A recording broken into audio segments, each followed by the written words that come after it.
Bienvenue à tous et ravi de vous retrouver. Depuis 48 heures, les usagers passent sur le pont de Bassawa-Serebou.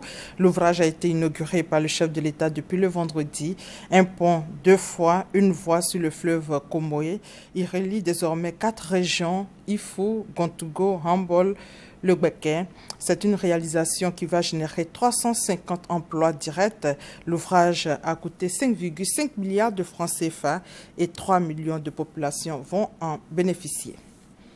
La coopération allemande vient d'offrir un centre de formation à l'École nationale de police, précisément à la section scientifique, un centre de formation avec tout le matériel nécessaire pour reconstituer une scène de crime. Cérémonie d'inauguration avec Adama Kamagate et Gabriel Zani. Ce bâtiment est le centre de formation de la police scientifique. Cette ancienne salle de sport vient d'être réhabilitée et équipée par la coopération allemande GIZ.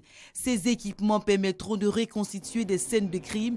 Pour le GIZ, ce don rentre dans le cadre du renforcement des capacités de la police nationale de Côte d'Ivoire. Très important dans le sens de la coopération internationale, la GIZ et Allemagne et l'ambassade, notre ministère des Relations extérieures voudrait aider, appuyer, améliorer les services de la police. La coopération allemande GIZ n'entend pas s'arrêter là. Selon Michel Drieur, son organisme a d'autres projets pour la police scientifique. Un laboratoire central, des voyages d'expérience et de formation dans d'autres pays sont prévus. La réhabilitation du centre a suscité l'enthousiasme du directeur général adjoint chargé de la police judiciaire, Goa Oussou. Je voudrais vraiment dire merci à la République fédérale d'Allemagne et prier ici, monsieur l'ambassadeur, Excellence, l'ambassadeur d'Allemagne, de transmettre toute notre gratitude, notre infinie reconnaissance à l'État d'Allemagne. Pour lui, ce centre va permettre aux apprenants d'améliorer l'analyse des scènes de crime.